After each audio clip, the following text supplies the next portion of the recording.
best. Before we talk about what you're currently doing, let's give our fans a little introduction onto who you are, right? So I think that you have been, how old are you? 18. 18. Just yeah. turned. Just turned 18. Fresh. Rockingham weekend, I believe, or the week leading up to Rockingham? 2 days after Martinsville. Okay. Yeah, so the week leading up. But you've been in the Toyota system for how long now? 5 years. Okay. Yep. And you grew up racing. You're from here, right? You're from Yeah, I was Mooresville. born in Hickory. Hickory. Oh, boy. Same Yeah. place as Dale Jarrett. That's right. Hell yeah. That's right. So what was your Cliff Notes of racing experience? Similar, I believe, as Zillage, right? With road racing and all sorts of different stuff. Yeah, so starting from the beginning, my family was never in racing. I met my stepdad when I was 3 years old. We had nothing to do with racing whatsoever. I was just a normal kid who went to normal school. I played football and soccer growing up. What position? I played so young that I just played everything but wide receiver in football when I was a little kid at the YMCA. But I loved soccer, I loved football, and I remember the starting point to get into racing was I left the soccer field one day. We won. I scored 5 goals or something. Hey! And I was pumped. That was the only sport I was good at. And my stepdad was like, "Why are you so upset? You just smoked everybody." And I was like, "Oh, my team just doesn't care about winning or anything." Hated participation trophies. I was always really competitive. And 2 weeks later, he was like, "Hey, what do you think about playing a sport where it's you versus everyone else?"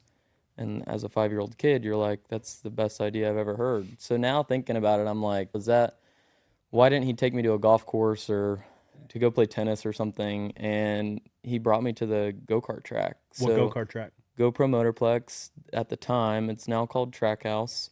And I watched Denny Hamlin and Ashley O'Hara is a name that's not very familiar, but she was very good in karting. She ended up being me and Connor's coach growing up. Denny started on the pole. Bronson's wife? Yes. Okay. Yep. So the car chief for Sam Hunt, they're now Bronson. married. Yep. And I went there, I watched it. It was freezing. It was like 30 degrees, and somehow I enjoyed it. So he bought me a little go-kart, a little kid kart at the time, took me out to the go-kart track. I went and ran 22 laps around the full track, which is longer than you run when you're an adult. Like the races that you would go run now is like 20 laps. Bro. And I ran 8 minutes on a shifter or a tag cart out there is all I want. Yeah. It's like 7 laps. Yeah. I ran 22 laps. It almost ran out of gas, and I was waving to my dad in the stands every single lap, like, I'm done. Like lap 5, I remembered it was like PTSD. I was toast. I was like waving to my dad every lap. I was like, get me out of here. And he just kept waving back. He thought I was enjoying myself, and I hated it. I was ready to be done. So I didn't know where to pull off the track. So that's why it got to that point. It was my first time ever out there. I spun out more times than I can count on my hands. I ended up parking directly on the front straightaway, right where the start-finish line was, and I got out. I was crying. I ran to the truck. I said I was never doing this again, and I quit. So I quit for 6 months. You quit on your first day? Quit on my first day, yeah. That's a lot of heart. So it was done for 6 months straight. It snowed in North Carolina. That was either like 2013 or 2014, somewhere in there.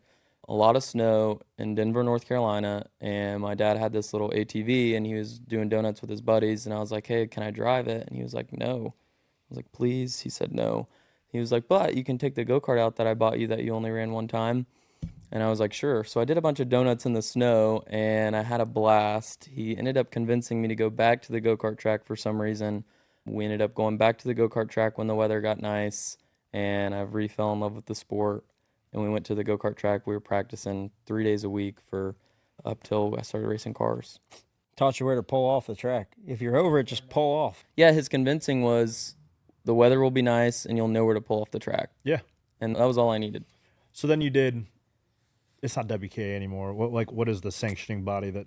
So right as I was getting into it, WK was still big, and then it fell off really hard by the time I was like 7 or 8 years old. So we did some WKA. World Karting Association. Yeah, I'll tell you the whole story. So I met Connor when I was 7 years old. He would have been just turning 9, and we started racing each other everywhere we went. It was like me and Connor everywhere, traveling all over the world, just karting at the time. And the story actually follows along with Coach, but we only did go-karting, knew nothing about anything to do with dirt, had no plan whatsoever. My dad had been watching. Once he realized I was good was when I was like 9 years old. He started watching what the really good drivers like Christopher Bell, Tony Stewart, what all those guys did and what their path looked like. And then Ty was out there racing go-karts every week as well. He was like the only other guy that was practicing during the week at GoPro. Connor was normally going to Florida to practice. And my dad was watching on the stands, and Coach and Coy were watching Ty too. Coach actually introduced himself to my dad, right? Coach is just a great guy. And he was like, hey, have you guys ever heard of Millbridge? It was a Wednesday in the middle of the day. There was a Millbridge race that night. And my dad was like, no, we have no idea what that is. And he was like, oh, you should go watch Millbridge tonight and go watch Ty. Ty will be racing. My dad was like, sure. So we went out there and watched dirt, and I was like, Dad, this looks way more fun than what we're doing right now. And we went and watched that, had a blast. We ended up my dad bought a little dirt cart at the time to go run laps at Millbridge, all because of Coach suggesting that at the time. It's crazy I'm racing for him now, but that's how the whole dirt deal started. And my dad realized that the more things he could get me to drive, the better I would be at just adapting